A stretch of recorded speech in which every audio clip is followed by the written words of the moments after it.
আজকের খুতবায় আমি সূরাতুন নাহলের একটিমাত্র আয়াত নিয়ে কথা বলবো। সূরাতুন নাহল কোরআনের ১৬তম সূরা আর এটি ৭২ নম্বর আয়াত। আমি শুরুতেই এর অনুবাদ করছি। আল্লাহু জাআলা লাকুম মিন আনফুসিকুম আজওয়াজা, আর আল্লাহ তোমাদের জন্য তোমাদের থেকে জোড়া সৃষ্টি করেছেন। ওয়া জাআলা লাকুম মিন আজওয়াজিকুম বানিন, এবং তোমাদের যুগল হতে তোমাদের জন্য সন্তান সৃষ্টি করেছেন। ওয়া হাফাদা, এবং যারা তোমাদের সেবায় নিয়োজিত।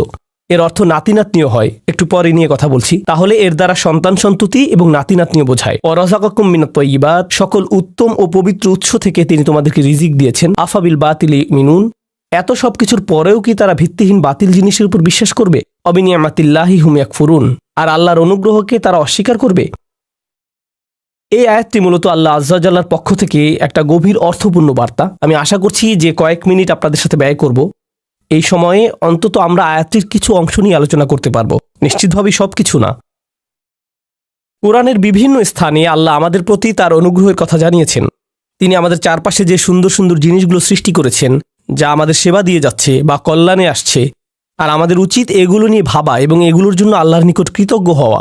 স্পষ্টত এই আয়াতের মূল কথাও আল্লাহর প্রতি কৃতজ্ঞ হওয়া, কারণ আয়াতটি শেষ হয়েছে একথা বলে অবিনিয়ামাতিল্লাহি হুম ইয়াকফুরুন, যে তারা আল্লাহর অনুগ্রহের প্রতি কৃতজ্ঞ। যদি এখান থেকে একটু পেছনে এসে লক্ষ্য করেন তাহলে বুঝতে পারবেন এই আয়াতে যা কিছু বর্ণিত হয়েছে সব কিছুর জন্য আমার আল্লাহর প্রতি কৃতজ্ঞ হওয়া উচিত। তাহলে স্পাউস, স্বামী এবং স্ত্রী, সন্তান, নাতি নাতনি ছাড়িয়ে আরও যারা আছে, একটু পরে এ নিয়ে কথা বলছি, আমার জীবনের সকল মানুষের জন্যই আমার কৃতজ্ঞ হওয়া উচিত। এটা তো দেখা যাচ্ছে বিশাল একটা চ্যালেঞ্জ, কারণ একটা আপেলের জন্য কৃতজ্ঞ হওয়া খুব সহজ, একটা গাড়ির জন্য কৃতজ্ঞ হওয়া খুব সহজ, কারণ গাড়িটা আপনি যা চান তাই করে। আবার খাবারের জন্য কৃতজ্ঞ হওয়া অনেক সহজ, কারণ এটি আমাদের সাথে সাথে পুষ্টি যোগায়। আপনার চাকরির জন্য কৃতজ্ঞ হওয়া সহজ, কারণ দিন শেষে আপনি বেতন পাচ্ছেন। কাপড়ের জন্য কৃতজ্ঞ হওয়া সহজ, এটি আমাদেরকে ঢেকে রাখে এবং ক্ষতিকর জিনিস থেকে সুরক্ষা দেয়।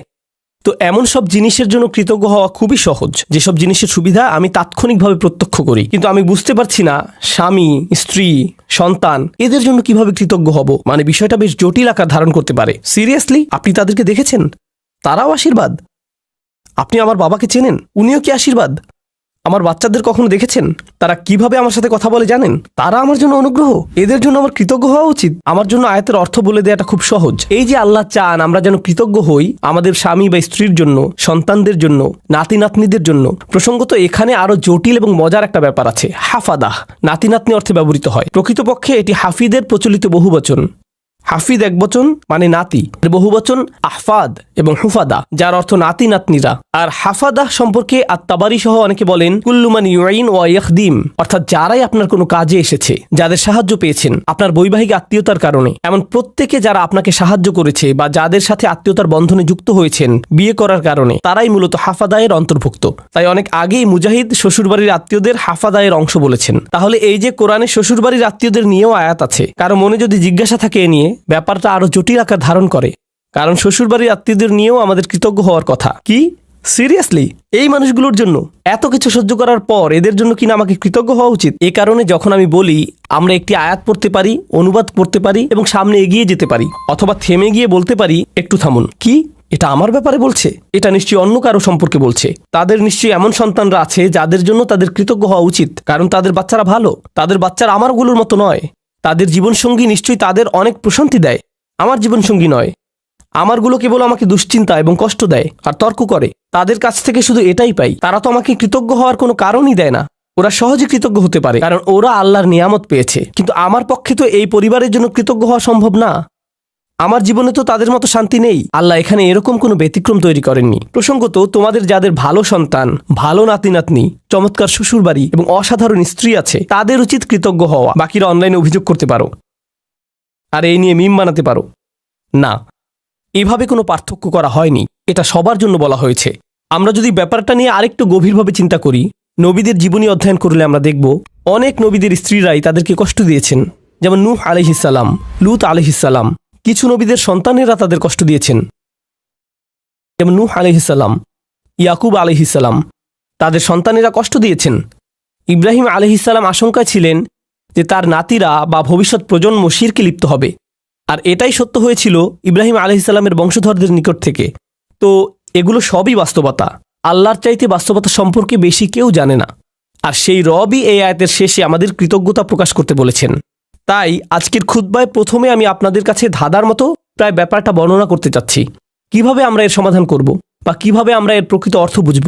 কারণ আল্লাহ আজ্জা ওয়া জাল্লা আমাদের আদেশ করছেন বা তিনি মূলত অভিযোগ করছেন যে আফালা ইয়াতাদাব্বারুনাল কুরআন আম আলা কুলুবিন আকফালুহা, তারা কি কোরআন নিয়ে গভীরভাবে চিন্তা করে না, নাকি তাদের অন্তরে নিজস্ব তালা পড়ে গেছে যে যদি আল্লাহ যা বলেছেন তা নিয়ে চিন্তা করতে অপারগতা জানাই এবং গভীরভাবে না ভাবি, তাহলে সম্ভবত আমার অন্তরে হয়তো এখনও কোনো তালা পড়ে আছে, হয়তো আমি মন দিয়ে বিষয়টা ভাবছি না, নিজের জীবনে এর বাস্তব প্রয়োগ ঘটাচ্ছি না, ফলে এর গভীর অর্থ আমি বুঝতে পারছি না। আমি দোয়া করছি আমরা তার আয়াত নিয়ে গভীরভাবে চিন্তা করার সময় তিনি যেন আমাদের সবার অন্তরের তালা খুলে দেন। এখন আসুন আমরা আবার আয়াতে ফিরে যাই, এর শেষাংশে একটু মনোযোগ দেই। তিনি বলেছেন আফা বিল বাতিলি মিনুন অবিনিয়ামাতিল্লাহি হুম ইয়াকফুরুন, তারা কি মিথ্যায় বিশ্বাস করবে? আশ্চর্যজনক একটা বাক্য, তারা কি মিথ্যায় বিশ্বাস করবে? এমন আয়াতের ক্ষেত্রে আপনি কল্পনা করতেন যদি আয়াতের শুরুটা শিরক বা মিথ্যা প্রভু নিয়ে হতো এবং বলা হতো যে তারা আল্লাহ ছাড়া অন্য কারো ইবাদত করে, এরপর তারা বাতিলে বিশ্বাস করে, এমন একটি জায়গায় আলোচনাটি যথোপযুক্ত ছিল। কিন্তু আলোচনাটি এরকম নয়।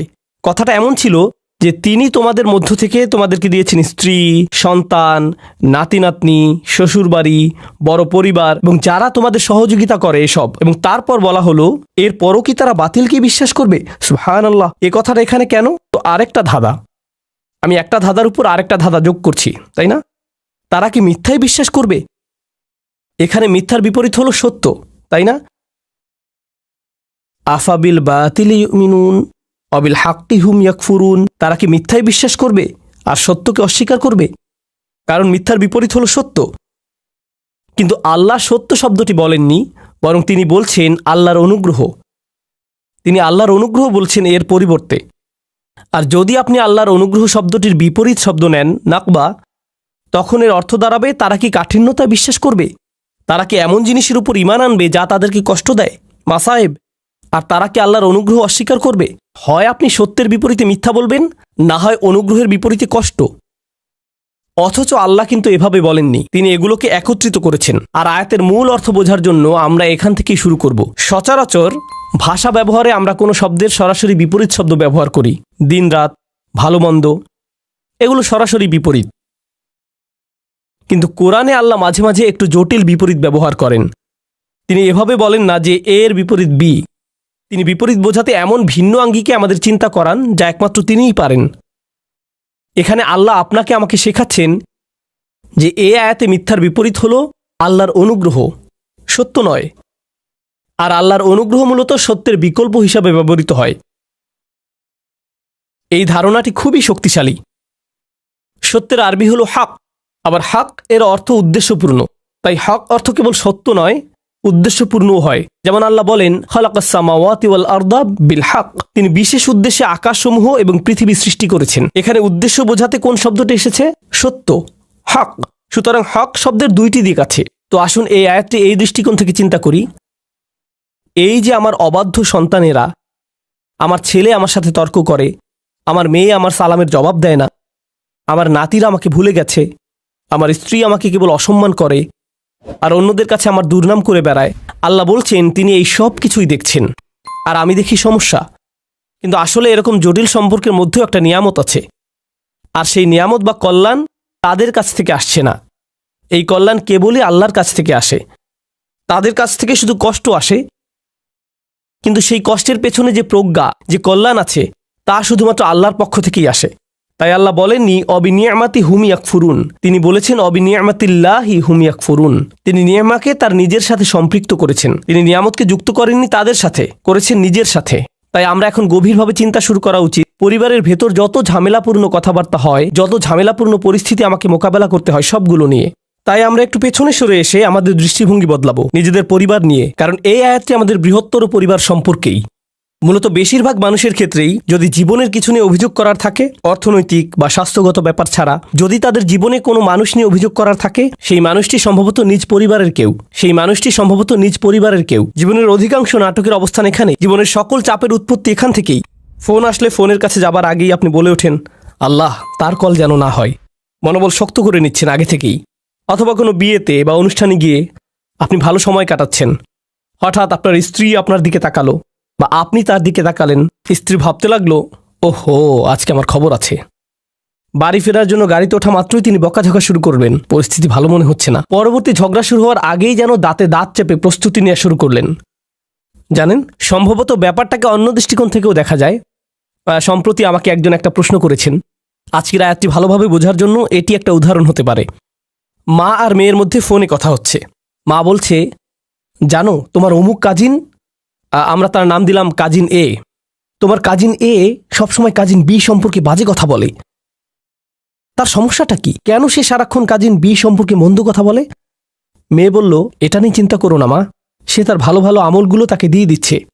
কারণ কারো পেছনে কটু কথা বললে আখিরাতে নিজের ভালো কাজগুলো তাকে দিয়ে দিতে হবে। তাই এই নিয়ে কোনো চিন্তাই করো না মা। মেয়েটি আমাকে জিজ্ঞেস করলো, আমি যখন এভাবে বলি, এভাবে বলা কি ঠিক? আমি এই কথোপকথনটি শোনার পর বললাম, আচ্ছা, তোমরা যখন এভাবে আলোচনা করছো যে কাজিন এ এরকম খারাপ কাজ করছে, তোমরাও তো তখন গীবত করে ফেলছো। কাজটা উল্টা হয়ে গেল না? এরপর আছে আরেক সমস্যা।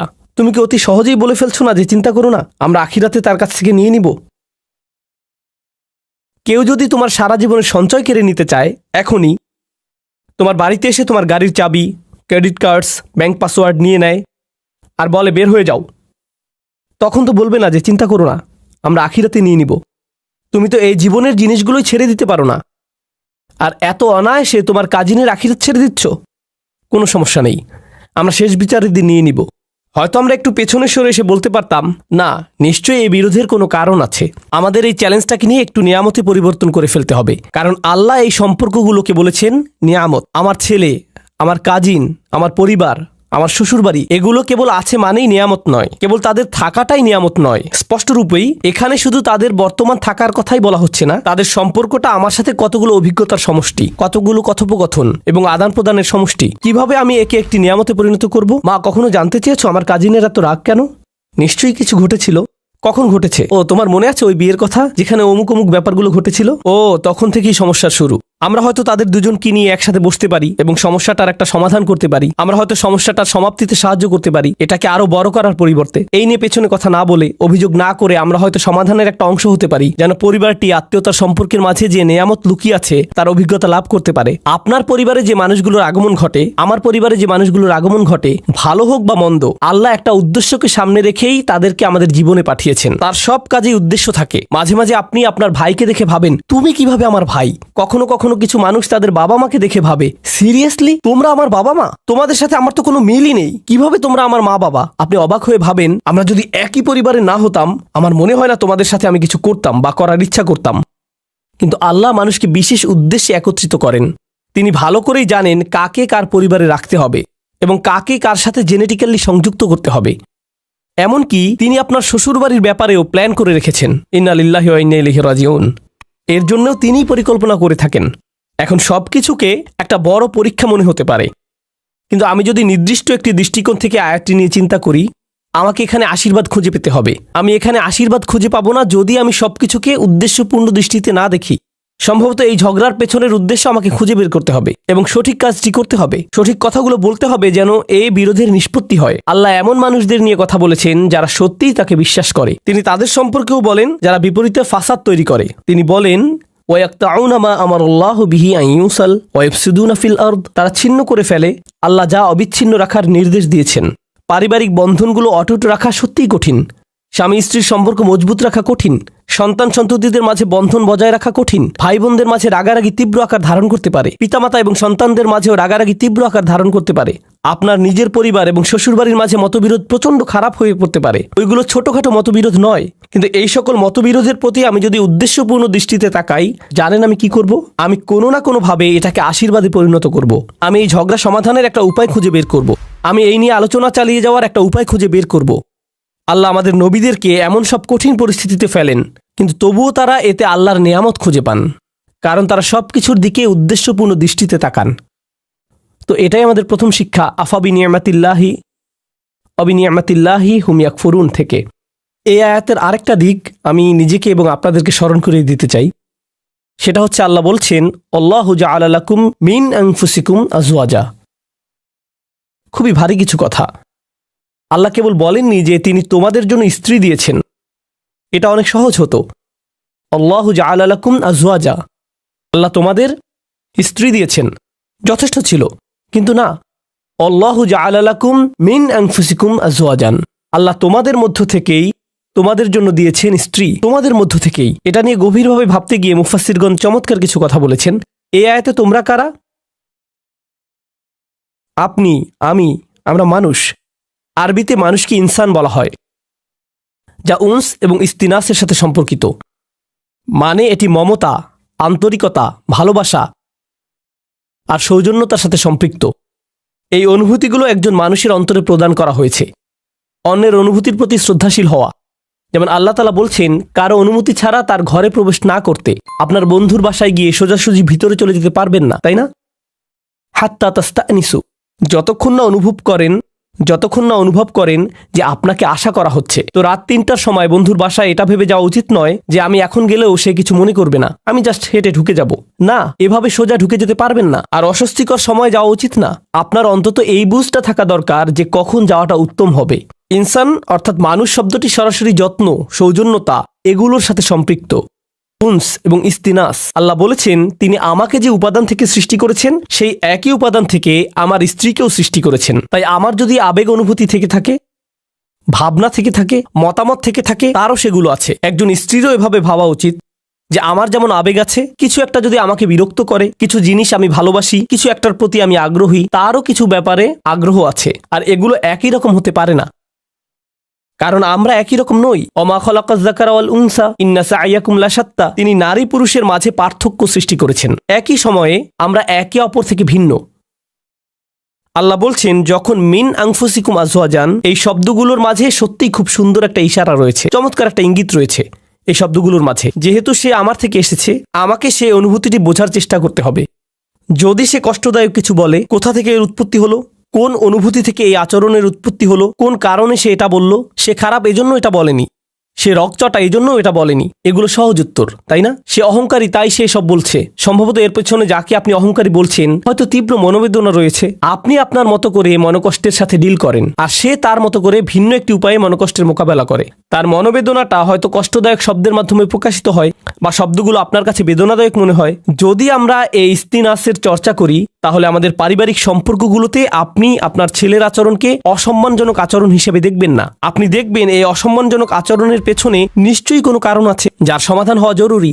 একটা দেয়াল তৈরি হয়েছে যা আপনাকে ভাঙতে হবে আপনার ভালোবাসা এবং সহানুভূতির মাধ্যমে, আর আপনাকে এটা করতে হবে উদ্দেশ্যপূর্ণ উপায়ে। বৃহৎ উদ্দেশ্যটা মাথায় রাখতে হবে। আল্লাহ এই মানুষগুলোকে, যাদের তিনি একটি পারিবারিক সম্পর্কে একত্রিত করেছেন, তিনি চান তারা যেন সংঘবদ্ধ থাকে। আল্লাহ চান তারা যেন তাদের প্রতিবন্ধকতাগুলোকে অতিক্রম করে। আল্লাহু জাআলা লাকুম মিন আনফুসিকুম আজওয়াজান ওয়া জাআলা লাকুম মিন আজওয়াজিকুম বানিনা ওয়া হাফাদা। এই আয়াতগুলোর আরো চমৎকার একটা দিক হলো আল্লাহ তোমাদের দিয়েছেন সন্তান সন্ততি, আল্লাহ তোমাদের দিয়েছেন শ্বশুরবাড়ির আত্মীয় স্বজন, নাতি নাতনি, অন্য মানুষেরা যারা তোমাকে সাহায্য করবে, তোমার উপকারে আসবে। আল্লাহ আজ্জা জাল্লা বলছেন সব শুরু হয়েছে আজওয়াজ থেকে, অর্থাৎ আপনি বিয়ে করেন, আর যখন বিয়ে করেন তখন অন্য একটি পরিবারের সাথে সম্বন্ধ যুক্ত হন। যেহেতু আরেকটি পরিবারের সাথে আপনি এখন সম্পর্কের বন্ধনে আবদ্ধ, একদিন হয়তো চাকরি হারিয়ে ফেললেন বা অন্য কোনো বিপদে পড়লেন, সে সময় হয়তো আপনার স্ত্রীর খালাতো ভাইয়ের এক বন্ধু আপনার বিশাল এক উপকার করলো।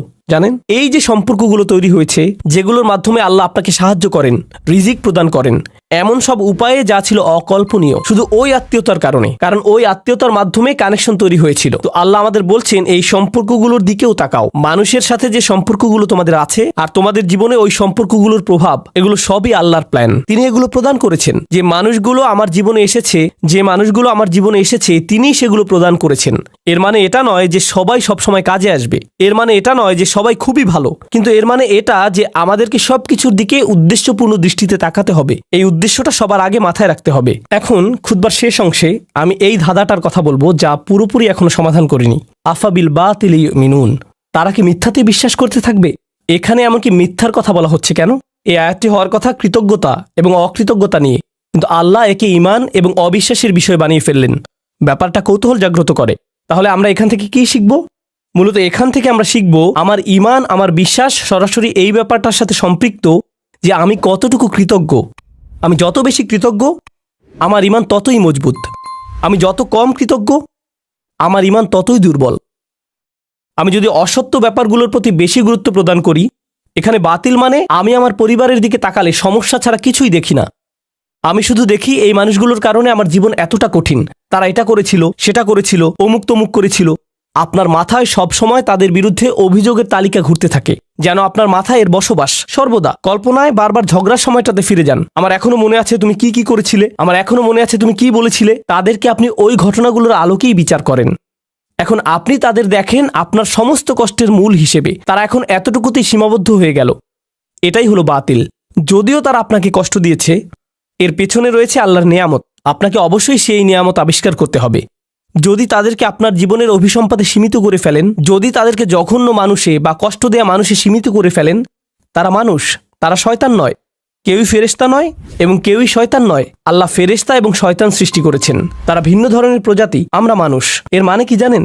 আমরা কখনো ফেরেশতার মতো ভালো কাজ করি, আবার আমরা কখনো শয়তানের মতো মন্দ কাজ করি। আমরা মানুষ। তাই কারো ভালো কিছু দেখে আপনি কখনো বলতে পারেন না এই মানুষটা শুধু ভালো কাজ করে। একইভাবে কারো মন্দ কিছু দেখে আপনি বলতে পারেন না এই মানুষটা শুধু মন্দ কাজ করে। এখন আমরা মানুষকে সীমিত করে ফেলি, বিশেষ করে আমাদের পরিবারে শুধু তাদের ভুল ত্রুটিতে সংকুচিত করে ফেলি, আর শুধু ওই ভুলগুলো দিয়ে তাদের বিচার করি। তখন আমরা একটি মিথ্যা বাতিল ভাবমূর্তি তৈরি করি তাদের সম্পর্কে। এর মাধ্যমে আমরা আসলে আল্লাহর একটা নিয়ামতকে অস্বীকার করছি। আপনি তাদের মাঝে ভালোটা লক্ষ্য করছেন না। কৃত ভুলগুলো কাটিয়ে উঠে ভালো হওয়ার সম্ভাবনাটা আপনি লক্ষ্য করছেন না। মানুষের পরিবর্তন সম্ভব, মানুষের উন্নতি সম্ভব, তাদের বিকাশ সম্ভব, কিন্তু আপনি বাতিলে বিশ্বাস করা শুরু করলেন। আর আল্লাহ এই ধরনের বাতিলের বিশ্বাসটাকে এই আয়াতে তুলে ধরেছেন। সুবহানাল্লাহ, কি অবিশ্বাস্য ছোট্ট একটি আয়াত, কিন্তু এটি পাল্টে দিয়েছে যেভাবে আমি নিজেকে দেখি, এবং এটি পাল্টে দিয়েছে যেভাবে আমি অন্যদেরকে দেখি। আমি এখন আর এই ধরনের কথাবার্তা সহ্য করতে পারি না। ও তোমার অমুক আঙ্কেল, ওনার কখনো পরিবর্তন হবে না। তোমার চাচাতো বোন, সে সবসময় এমনই থাকবে। এই মানুষগুলো আমি জানি, তুমি জানো না। আমার বাবা, ওনার ব্যাপারে আশা করে কোনো লাভ নেই, একেবারে আশাহীন। কাউকে এভাবে আশাহীন বলার আমরা কে? কারো ভবিষ্যৎ নির্ধারণ করার আমরা কে? আফাবিল বাতিল মিনুন অবিনিয়ামাতিল্লাহি হুম ইয়াকফুরুন।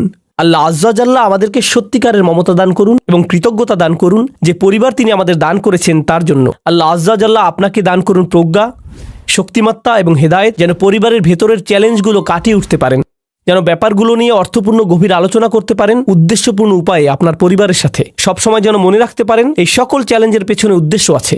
হয়তো বাহ্যিক দৃষ্টিতে কঠিন মনে হতে পারে, কিন্তু এর পিছনে আছে আল্লাহর নেয়ামত। আল্লাহ আজ্জা জাল্লা আমাদেরকে ওই নেয়ামতটা দেখার সুযোগ দান করুন এবং যেন কখনো এটা অস্বীকার না করি। আল্লাহ আমাদেরকে তাদের অন্তর্ভুক্ত না করুন যারা মিথ্যা দোষারোপ করে তাদের প্রিয়জনদের যে ভুলগুলো তারা করেছিল তার জন্য, আর আমরা তাদের উপর তা আরোপ করি, আর তাদেরকে সেটা নিয়ে চিরকাল বেঁচে থাকতে হয় আমাদের ভুল অভিযোগ আরোপ নিয়ে। এই ভুলটাই ইয়াকুব আলাইহিসসালামের সন্তানরা করেছিল। তারা তাদের বাবার উপর ভুল একটি অভিযোগ আরোপ করেছিল, ইন্না আবানা লাফি দলালিম মুবিন। আমাদের বাবা বিভ্রান্তিতে হারিয়ে গেছেন, কারণ উনি ইউসুফকে বেশি ভালোবাসেন। উনি অন্যায্য, আমাদের বাবা অন্যায্য এবং বিভ্রান্ত। এটাই আসল কথা। উনি অন্য যা কিছুই বলেন, উনি এসব বলেছেন কারণ উনি ইউসুফকে বেশি ভালোবাসেন। আমি ওনার উপদেশ শুনি না, কারণ আমি জানি উনি পক্ষপাত দুষ্ট। আমি জানি।